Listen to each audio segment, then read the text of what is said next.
인천의 한 주택가입니다. 주차할 곳이 없어 헤매는 차들이 곳곳에서 눈에 띕니다.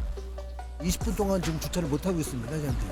평상시 같으면 보통 한 두세 바퀴 정도는 돌아야지 자리가 있을 때도 있고 또 없으면 또 한참 걸어가는 데다가 주차를 할 수밖에 없는 상황입니다, 지금.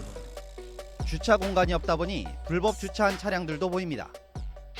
저는 지금 주택가에 나와 있는데요. 저녁 6시 반이 조금 넘은 시간인데도 이렇게 불법 주차된 차량들이 보입니다. 심지어는 중앙선을 넘어 인도까지 점령한 상태입니다. 이 같은 문제는 비단 퇴근 시간만이 아닙니다.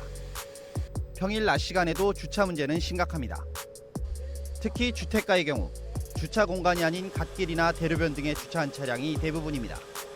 말 그대로 불법 주차입니다.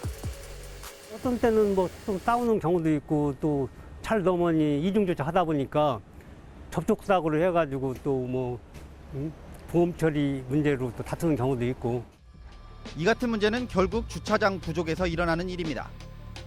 인천의 대표적 구도심인 부평 지역의 경우 주차장 보급률은 지난해 12월 기준 19만 3,578면 부평에 등록된 자동차 23만 666대 대비 83.9% 수준입니다. 3만 7,088대의 차량은 주차할 곳이 없는 상황입니다. 현재 주차장 보급률은 부설 주차장을 비롯해 공영 주차장을 모두 합친 것입니다. 하지만 등록 차량의 경우 영업용 차량 등이 제외돼 실제로는 이보다 더 많은 차량이 주차할 수 없다는 것입니다. 해결 방법은 없을까? 가장 쉬운 방법은 주차장을 늘리는 것이지만 비용이 걸림돌입니다. 통상 공영 주차장 한 면을 만드는 데 드는 비용은 4천만 원 정도입니다. 이 경우 국유지 등 토지 매입 비용이 거의 들지 않았을 때입니다.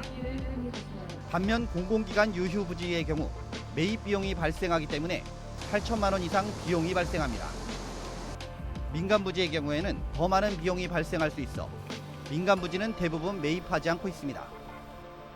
그렇다면 다른 방법은 없을까? 학교와 교회 등 민간에서 사용하는 주차장을 개방하는 것입니다. 공유 주차장이라고도 하는데 최근 부평구의회에서 주차 문제 해결을 위해 공유 주차장 지원 조례를 만들기로 했습니다. 공유 주차장이라고 하는 것은 병원이나 학교나 또는 그 종교시설 이런 곳에 있는 주차장을 운영 시간이 끝난 이후의 시간을 해당 인근 지역의 주민들이 주차장으로 활용할 수 있도록 같이 공유하자. 조례에는 단순히 시설뿐 아니라 수익 보존을 위한 지원과 관리 비용, 주차장 배상 책임 보험료까지 지원하는 내용이 담겼습니다. 실제 참여도가 높아질 경우 지금처럼 주차 전쟁만큼은 최소화할 수 있을 것으로 기대하고 있습니다. 원도심 주차 문제를 해결하기 위해 도입되는 공유주차장 지원조례. 해결의 실마리가 될 수 있을지는 지켜봐야 할 것 같습니다. 기자가 간다, 송유차입니다.